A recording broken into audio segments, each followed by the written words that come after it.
it affected you?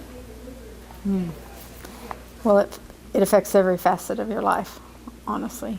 We lost our home. We lost all of our possessions. So we immediately were displaced, had to find a place to live. We was very blessed to have a place to live the very next day. But it's just, I don't know. I mean, just everything from, I don't know. It just everything. Can you walk me through what that first day was like?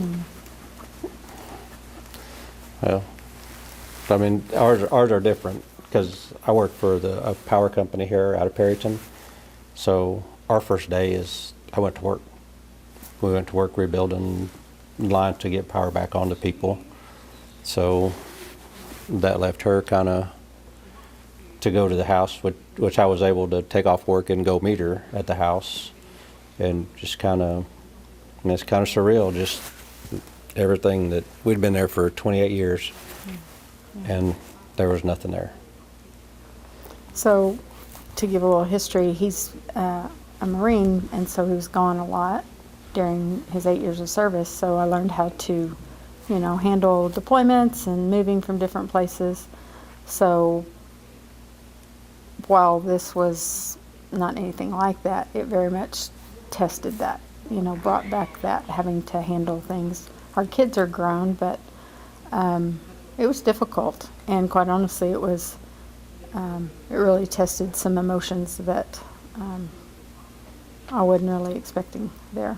But we worked through that, and rounding that corner, especially seeing the fires in California recently, and hearing a segment of a woman who rounded the corner and saw her home for the first time, that just was really kind of hit me, struck me hard, and kind of took me back to that next morning when I rounded the corner and I didn't have anything there.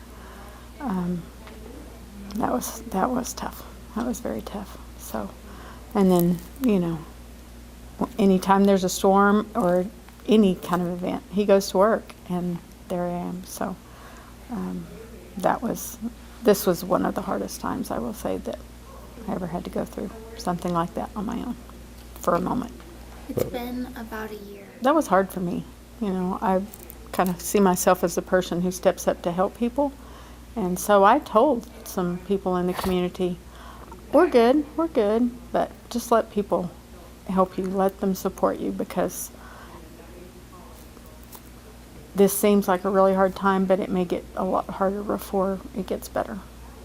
I felt it before it happened. Yeah. I mean, like I said, we spent in Memphis and Los Angeles, Dallas. I mean, we've been all over, and we were ready to come back home when we came here. I mean, the kids grew up here. It's been very accepting here. It's just what Canadians known for. There've been some big tragedies. We've had fires here. We've had loss of life here that really brings the community together. And so I wouldn't want to be any place else but here. And like I said earlier, the very next morning I had a home, and I didn't even have to ask for it. It was just presented to me, and that was just classic Canadian. It was just proof that God knows right where we are, and He's going to carry us through it, and had to be reminded of that, or had to remind myself several times that we're right where we need to be, and everything's going to come together the way it needs to. So. What do you tell them? Oh gosh, thank you. Yeah, thank you. Yeah. So I said, very humbling experience. Just, I mean, really no words. So like I said, I'm much like her. People are like, what do you need? I don't need nothing. It's all good. So, but them just showing up out of nowhere, people you don't know, it just. When donations that came from people that we have no idea who they are. We don't know how they even learned our names, and gave monetary donations, and I'm just like, wow. That's not a small amount, but thank you. And the organizations in town that came together and supported us all in so many ways. The people who came and cleaned up the debris and saved thousands of dollars, and hours and hours and hours that would have been no way I would have ever even wanted to touch it, to try to do it. So, yeah, just thank you. Our home, actually, we broke ground September. September the 29th. I was actually looking at pictures just yesterday evening and scrolled through, and we're well over 50% rebuilding in the rebuild process. Our contractor said looking somewhere in May. So very exciting.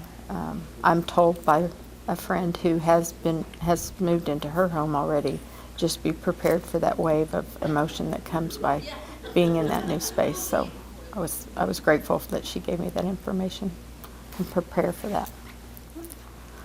Oh gosh. Well, one, I think human nature, we get this sense that, oh, we can do it by ourselves, you know. Just like I said earlier, oh, I don't need that. I'm fine. I can go buy that myself. I don't need that donation or whatever. But yeah, we do, because one, it humbles us, like my husband said, but it also connects us with other people that we need. It teaches our children the importance of being connected and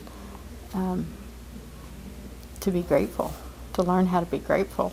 If we didn't ever really go through challenging times, how would we really truly appreciate, you know, what we have, I guess, and to get to experience gratitude.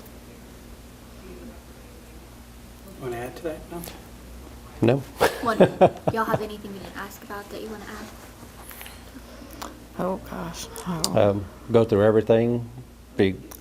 before you, walk through your house with the video recorder and record everything on your walls. Record all your furniture, fixtures, everything. Yeah.